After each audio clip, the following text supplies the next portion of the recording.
আমি মোহাম্মদ রায়ান। আমি আজ ইসলামিক ভিডিও নিয়ে আসলাম।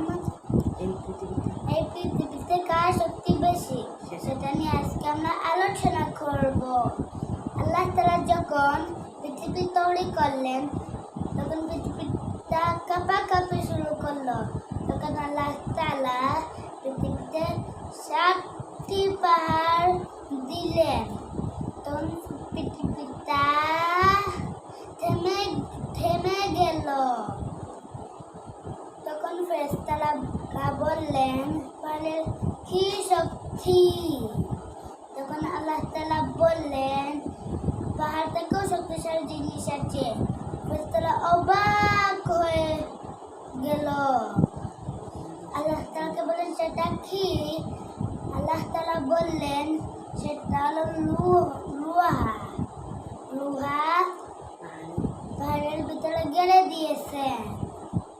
ফেরেশতারা অবাক হয়ে গেল। তখন আল্লাহ তাআলা বললেন, লোহার থেকেও শক্তিশালী জিনিস আছে। তখন ফেরেশতারা বললেন, সেটা কি? তখন আল্লাহ তাআলা বললেন, আগুন লোহাকে গলিয়ে ফেলে। তখন ফেরেশতারা অবাক হয়ে যায়। তখন আল্লাহ তাআলা বললেন, আগুনের থেকেও শক্তিশালী জিনিস আছে।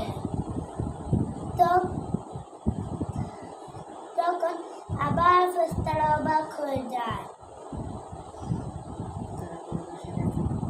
তারা বলে, সেটা কি? আল্লাহ তাআলা বললেন, পানি আগুনকে নিভিয়ে দেয়। তখন তারা অবাক হয়ে গেল। তখন আল্লাহ তাআলা বললেন, পানি থেকেও শক্তিশালী জিনিস আছে। তারা বলেন, সেটা কি? আল্লাহ তাআলা বললেন, বাতাস এক সাইড থেকে পানিকে আরেক সাইডে নিয়ে যায়, জলোচ্ছ্বাস সৃষ্টি করে। তখন ফেরেশতারা অবাক হয়ে যায়। তখন আল্লাহ তাআলা বলেন, বাতাস থেকেও শক্তিশালী জিনিস আছে। ফেরেশতারা বলেন, সেটা কি?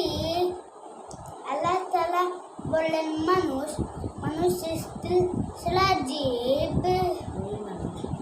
ওই মানুষ যে এক হাতে দান করে অন্য হাতে বুঝতে পারে না, সেই মানুষ সবথেকে শক্তিশালী। আসসালামু আলাইকুম, আল্লাহ হাফেজ।